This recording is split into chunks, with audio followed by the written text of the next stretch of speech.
ụlọ agụmakwụkwọ bụ nke edozigharịrị site n'aka ụlọ ọba ego First Bank of Nigeria Limited ma bụrụkwazị n'ụlọ akwụkwọ Community Secondary School bụ ozi nke a gara n'ihu wee meghepụ nso a maka ịmalite agụmakwụkwọ n'ime ya na Ihite n'okpuru ọchịchị ime obodo Orumba South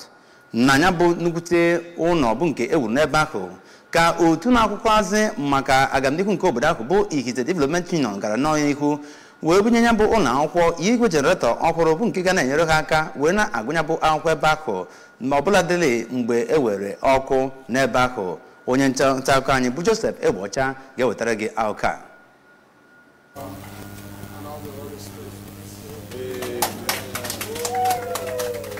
N'okwu ya tupu agbape ya bụ ụlọ arụrụ maka agụmakwụkwọ ka onye jiọkwa Group Managing Director FBN Holdings PLC ma bụrụkwa ejibụta nwaafọ Ihite bụ Maazị Nnamdi Okonkwo nke onye nọchitere anya ya bụ onye jiọkwa Group Head Commercial Banking South East 2 First Bank of Nigeria Limited Maazị Francis Amuta kọwara na ya bụ ụlọ ebe agụmakwụkwọ arụrụ bụ ụzọ o si enyechi ya onyinye nye obodo maka inwe agụmakwụkwọ kpụ ọkụ n'ọnụ ma kọwaa na ọ bụrụ na enye ndị nkụzi mgbalite mmụọ ya nakwa ebe agụmakwụkwọ dị mma a ga-enweta agụmakwụkwọ kpụ ọkụ n'ọnụ maka mmepe obodo. Onye eze ọdịnala na ya bụ obodo Ihite bụ Chief Timothy Ifurunwa onye kelere ya bụ nwaafọ obodo Ihite maka inye onyinye maka obodo ya chetara na ya bụ ụlọ akwụkwọ Community Secondary School Ihite sobu na ụlọ akwụkwọ eji eme ọnụ na steeti a. Chief Ifurunwa gara n'iru kelee Gọvanọ Chukwuma Soludo maka inwe nkwenye nakwa inye nkwado nye mmepe na mpaghara agụmakwụkwọ ya nakwa mmepe obodo ma kelekwa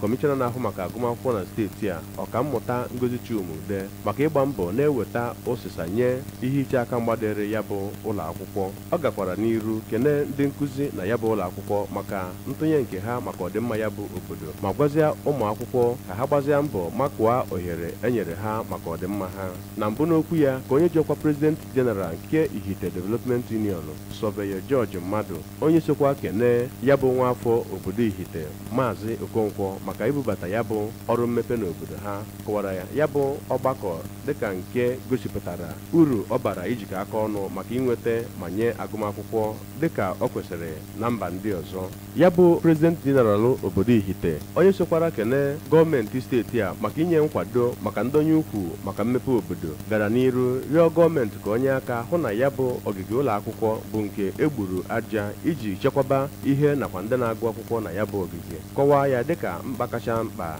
nyere ya bụ obodo. N'ịgakwa n'iru kene ya bụ onye omepụrụ ọra maka ya bụ ebe agụmakwụkwọ arụrụ ka onye jiọkwa Principal nke Community Secondary School Ihite Princess Aṅụlịka Abazu site n'ọnụ onye jiọkwa Vice Principal Oriakụ Onyinye Ọraba kọwara na ndị nkụzi na ya bụ ụlọ akwụkwọ ga-aga n'iru kea ji n'ume ịtụnyekwu oke ha n'ọrụ ha. Na ntụnye nke ha kwa ka ụmụ akwụkwọ na ya bụ ụlọ akwụkwọ site n'ọnụ onye jiọkwa Senior Prefect Wisdom Eze nakwa onye jiọkwa Deputy Senior Prefect Promise Igwe kwere nkwa iji ohere enyere ha site n'ewumewu nakwa akụrụngwa dị na ya bụ ụlọ akwụkwọ kwalite obibi ndụ nke onwe ha iji mee obodo ha nakwa ndị nyere ha onyinye ka ha nwee aṅụrị n'ime ha. Onye jiọkwa Chairman Education Committee nke Ihite Development Union Dọkịnta Peter Okoli bụ onye nọchitere anya ya na ya bụ mmemme site n'aka ode akwụkwọ ya bụ kọmitii Injinia Anayo Anụmodo site n'Ihite nke dị n'okpuru ọchịchị Orumba South. Abụ Joseph Egbocha maka akụkọ ụwa ABS.